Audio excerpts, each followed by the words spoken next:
Hey cats, it's your midsole man EDDBUD here. I've got a short, sharp burst of running related news for you. Today I'm looking at the Chicago Marathon 2023 and who might come out on top. I give you my hot takes on the ESQUIRE magazine's best running shoes of 2023 guide, plus the all new running shoe releases for October 2023. Let's get to it, people.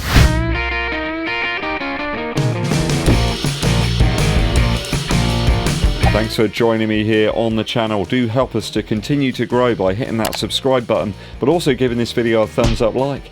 Danke schön. Straight into the news today, looking at the Chicago Marathon 2023. All eyes will of course be on Kelvin Kiptum. The Kenyan reckons he can break the 2-hour barrier in the marathon, but probably not this time. I think Chicago's that little bit more of a difficult course than some of the others we've seen him on. Valencia, certainly a faster course there, though London he performed incredibly well as well.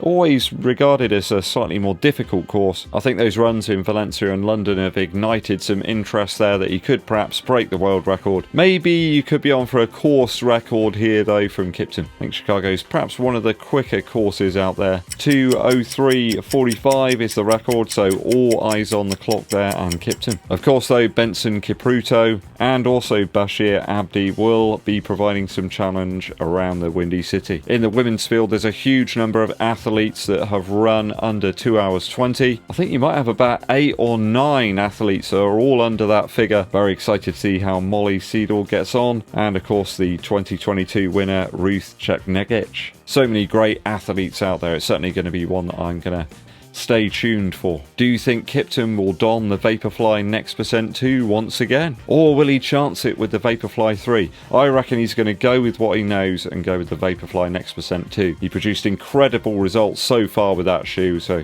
I don't see any reason why he should switch to something else. Maybe he'll even use a pair of high-tech silver shadows, just to show everyone that he's the new GOAT. Let us know your predictions down in the comments.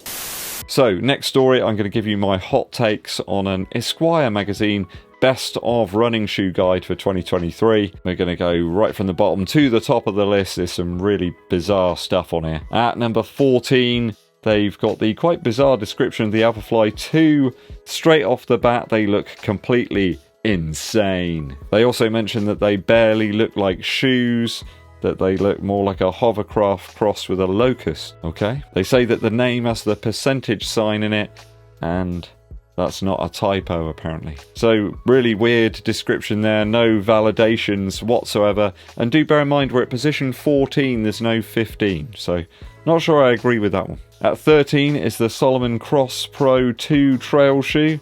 I've got to be honest, the first time I've ever heard of this shoe. It's a technical trail one. You've got some incredibly thick lugs there. They do mention that some trail shoes can be unnecessarily clunky and a bit fugly. Fugly? Yeah. I think these are really kitted out for some sort of more muddy terrain and surfaces. I'm not sure that they're sort of like a top 13 shoe though for anybody really in 2023. Apparently they'll also help you maintain your composure while you're on your run. I mean, I can understand why maintaining your composure is an important thing on your run, but yeah, I'm not sure that's one of the top things that people look for. And also useful for Batman during his battle scenes, so yeah, amazing stuff guys, or AI. And number 12 is the Nova Blast 3. I think that's a sensible option here. They say it's a bit lighter, a bit nimbler than the V2. Apparently though, with a chunky rigid sole and recycled upper. Those are the features that they state are why they've chosen this one. I think it's a nice cushion daily shoe from Asics really. That's all you need to know. At 11, the Pure Boost 22 from Adidas.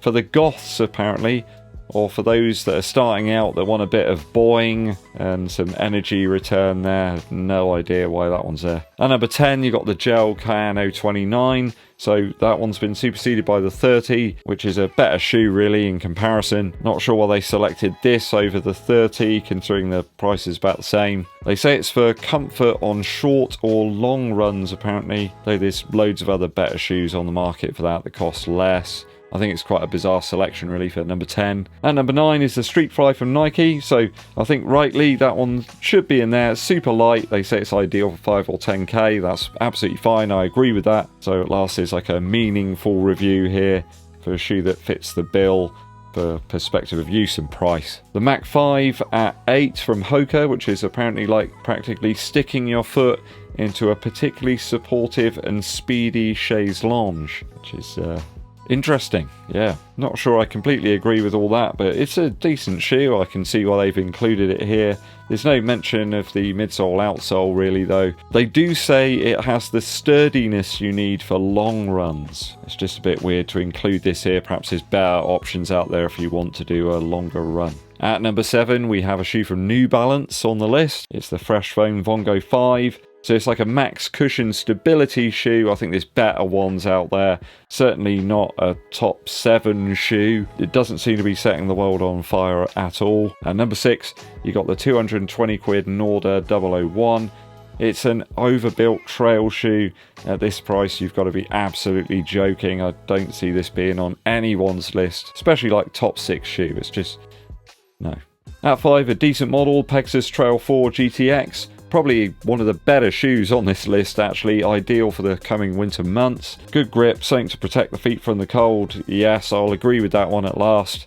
It seems like a reasonable addition. At number 4 we have the On Cloud Surfer, which is probably a good bet around this part of the list. Some reasonable info on this shoe as well as part of their review, though they do have the classic phrase, walking indoors, the shoes feel strange. I mean, I do lots of walking indoors in my running shoes. That's actually not true. I try to walk the barest of bare minimum in my footwear, friends. At number 3, we've got the Asics Glide Ride 3. I think that's another worthy addition there. It's not a shoe I've tried out personally, but I do know a load of other runners that really love it. They say it's a great option for long runs with its guide sole rocker geometry. Seems the list is getting a little bit more sensible now. We're getting towards the sort of top spots. At number 2, the Pegasus 40. Superb daily shoe there. They rightly say it's a looker and there's no bells and whistles. I agree on that one. And at number 1, they've got the Hoka Clifton 9 GTX. No idea on that one. Right at the end, they throw this one in there. I mean, I can understand the water-resistant properties there being useful in the winter, but they mainly dwell on the reflective details of this one.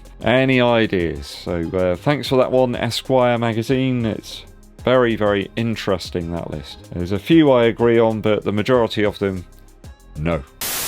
No running news episode is complete without telling you about the recent or soon to be released running shoes. We got the On Cloud Flow 4 here. This is a shoe that fits a specific area in that On Running Cloud lineup. We got Helion foam and there's a speedboard too, complete with the Cloud Tech underneath. That pulls together pretty much all of their tech really in one shoe.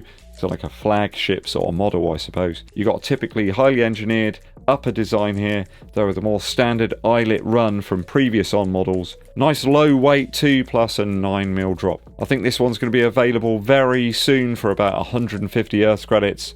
That's British pounds. The Vomero 17 is finally launched, got it here in hand. Bizarrely though, it's not available on the Nike website as of making this video. I did pick this one up from sportshoes.com and they got it over to me very, very quickly. I guess Nike are trying to shift some of the stock. It's been stinking up their warehouse for a while.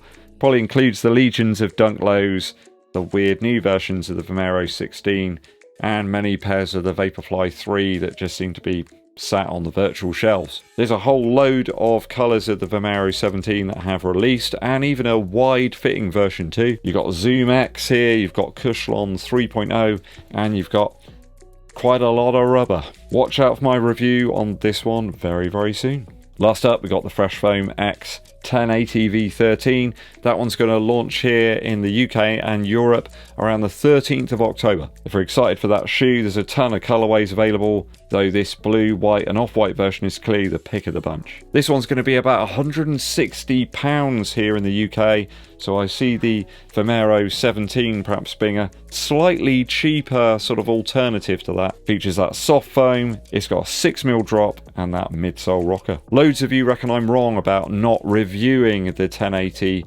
V13. Maybe I'll change my mind. It could be the POS or it might be the Bull. Okay, that's all the running news for the time being. If I've missed out something or you've spotted a particularly good story, let me know on the email in the description of this video. Quick musical interlude for you. I really love Nick Drake's album Pink Moon. It's a very short album.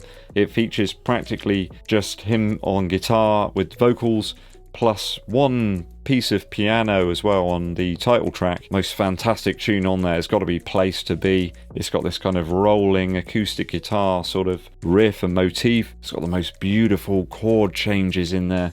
It's like nothing else. If you want to hear a Nick Drake track and have never heard one before, listen to this one first. It sort of gives you everything you need to know about him in one tune. The recording does sound literally like he's right in front of your face as well. Like he's just singing this song to you in this sort of ghostly way. Go and check this one out, Pink Moon by Nick Drake. Thanks for tuning in, people. It's always appreciated. Hit that subscribe button and give this video a thumbs up like. My name's EDDBUD, and I'll be seeing you